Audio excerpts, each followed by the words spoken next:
और हैरानी की बात है कि कार्यकर्ताओं की बैठक में जो स्थान इन्होंने तय किया वो छोटा पड़ गया। जितने साथी अंदर थे उससे 2 गुना बात।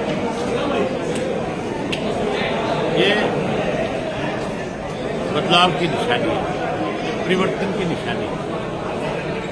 जो परिवर्तन यात्रा हमने करी, जो लोगों के सामने खुल करके भाजपा की, कांग्रेस की पोल खुली, उसी का नतीजा है कि आज हमारा कार्यकर्ता बहुत उत्साही, बहुत जोश में।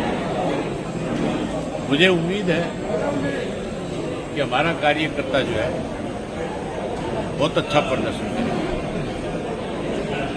ऐसे हालात भी पैदा हो सकते हैं कि जैसे पंजाब के अंदर कांग्रेस का, भाजपा का, अकाली दल का सफाया खराब पार्टी है, लोग मन में ले बैठे। इंडियन नेशनल लोकदल पार्टी के पक्ष में उसी तरह से मतदान होगा और लोग हमारे पे भरोसा करेंगे। ज्यादा से ज्यादा सीटें हमें जीत अभय जी आप एक बात कहते थे कि जब संगठन में सरकार चल रही थी कि जेजेपी पार्टी की सरकार तोड़ेगी, बीजेपी पार्टी, जेजेपी पार्टी अलग होगी, लेकिन वही हुआ जो आप कह रहे थे। जेजेपी पार्टी अब अलग से लड़ने की तैयारी में है, कहाँ मानते हैं आप? तो आप ये मान लो कि मैंने जो कहा वो हुआ। हाँ जी। आज जो कह रहा हूं वो भी होगा। आप देखना, इस भाजपा का, कांग्रेस का सूखा साफ करेंगे लोग। जेजेपी खत्म होगी, उस पार्टी का तो नाम नहीं लेना चाहिए।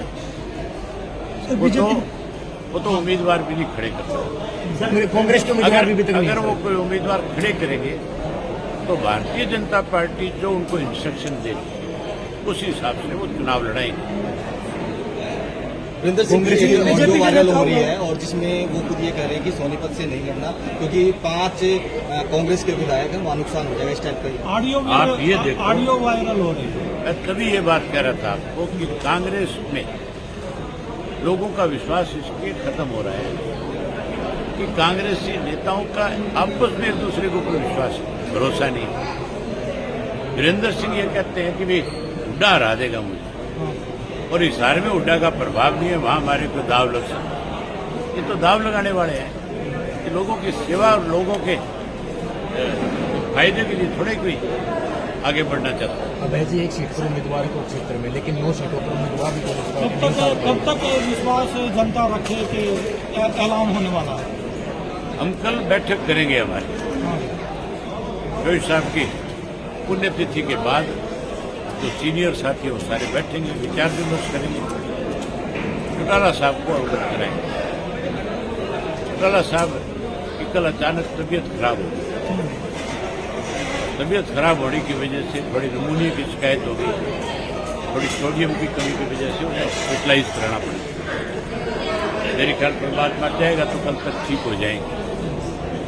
अगर वो ठीक होकर के घर आ गए तो घर पे उनसे बात करेंगे, अदरवाइज हॉस्पिटल में मिलकर उनको बताएंगे। रणदीप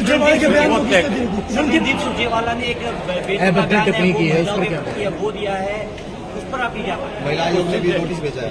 उसी से पूछो जाकर कि भी आपने ये क्यों। बीजेपी मैं किसी पे भी पर्सनल कुछ भी नहीं करेंगे। बीजेपी के उम्मीदवारों का विरोध कर रहे हैं, फतेहाबाद में हो, जींद में हो, कहीं भी देखे तो लगातार विरोध हो रहा है। सोनीपत के भी, जींद के भी एक गाँव में 10 साल लूटा है इन्होंने प्रदेश। अब लोगों के समझ में आ गया, अब विरोध होगा, विरोध नहीं, सत्ता से बात होगा।